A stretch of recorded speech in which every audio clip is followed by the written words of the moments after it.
नमस्कार मित्रांनो, मराठी क्राईम स्टोरीमध्ये आपलं स्वागत आहे।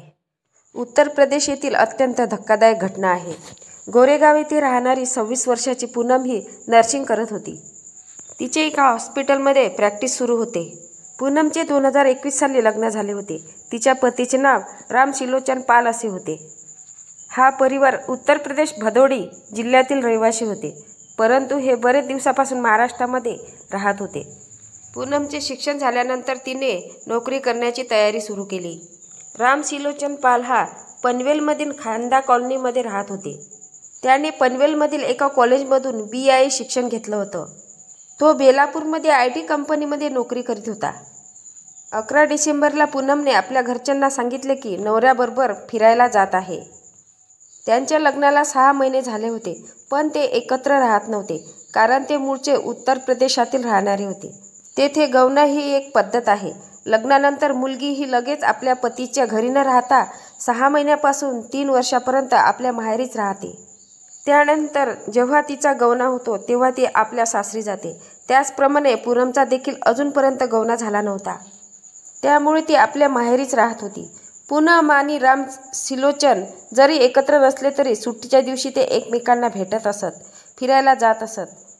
11 डिसेंबरला फिरायला जातो आहे असे सांगून पूनम ही बाहेर फिरायला गेली होती, मात्र अजूनपर्यंत ती घरी वापस आली नव्हती।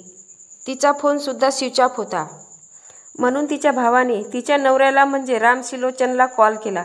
अगोदर त्याचा फोनसुद्धा स्विच ऑफ येत होता, पण त्यानंतर 10 वाजेनंतर राम सिलोचनचा फोन चालू होता। बऱ्याच वेळा कॉल केल्यानंतर राम सिलोचन फोन उचलतो, तेव्हा पूनमचा भाऊ त्याला पूनमबद्दल विचारतो। तेव्हा तो सांगतो की पूनम तर मला भेटलीच नाही, पण जेव्हा पूनमचा भाऊ राम सिलोचनला सांगतो की ती आम्हाला हेच सांगून बाहेर पडली की ती तुमच्यासोबत बाहेर फिरायला जात आहे, हे ऐकून तो आश्चर्यचकित झाला। पुढे तो सांगतो की तो देखील 2 दिवस घरी नव्हता, ऑफिसच्या कामानिमित्त बाहेर गेला होता। पूनमसोबत त्याचं कोणतेही बोलणं झालं नाही, मात्र राम सिलोचनच्या डोक्यात वेगळाच प्लॅन शिजत होता।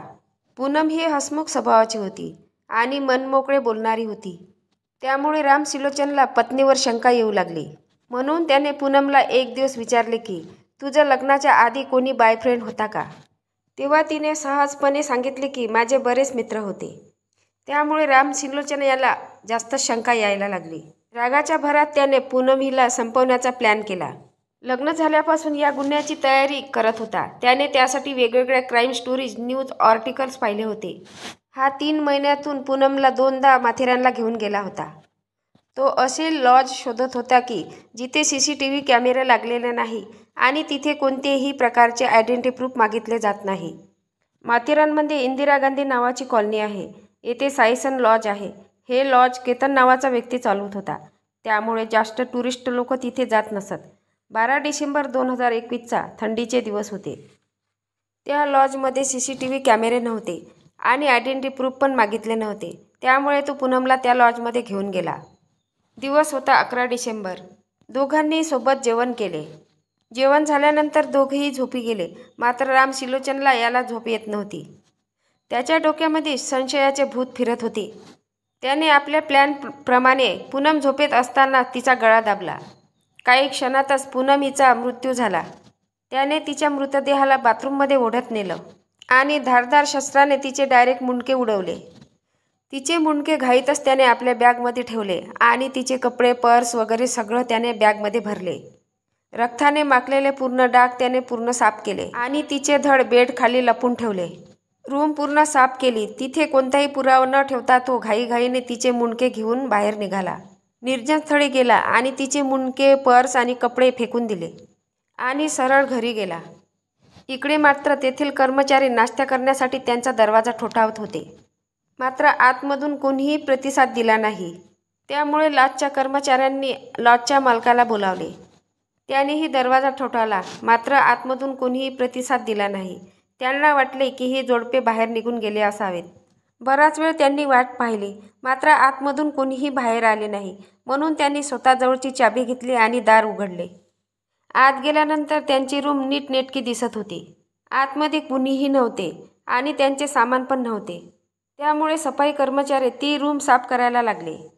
रूम साफ करत असताना त्यांचे लक्ष बेडच्या खाली गेले आणि पाहिल्यानंतर त्यांना मोठा धक्काच बसला। तो जोरजोराने ओरडू लागला. ओरडण्याच्या आवाजामुळे तेथे मोठ्या संख्येने लोक जमा झाली. त्यांनी पाहिलं की बेड खाली पडलेला मृतदेह हे एका महिलेचा आहे. तिच्या अंगावर एकही कपडा नव्हता आणि डोके गायब होते. हे दृश्य पाहिल्यानंतर सगळे घाबरले. त्यांनी पोलिसांना लगेच कॉल केला.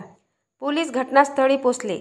मुंडकण असलेला मृतदेह त्यांनी ताब्यात घेतला आणि उत्तरीय तपासणीकरता पाठवून दिला. पोलिसांनी तपासाची चक्रे वेगाने फिरवली. पोलिसांना तिथे कोणताही पुरावा सापडला नव्हता आणि तिचे मुंडकेसुद्धा गायब होते.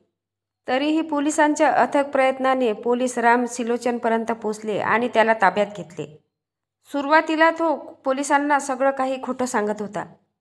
मात्र पोलिसांनी पोलिसी खाक्या दाखवताच त्याने गुन्ह्याची कबुली दिली.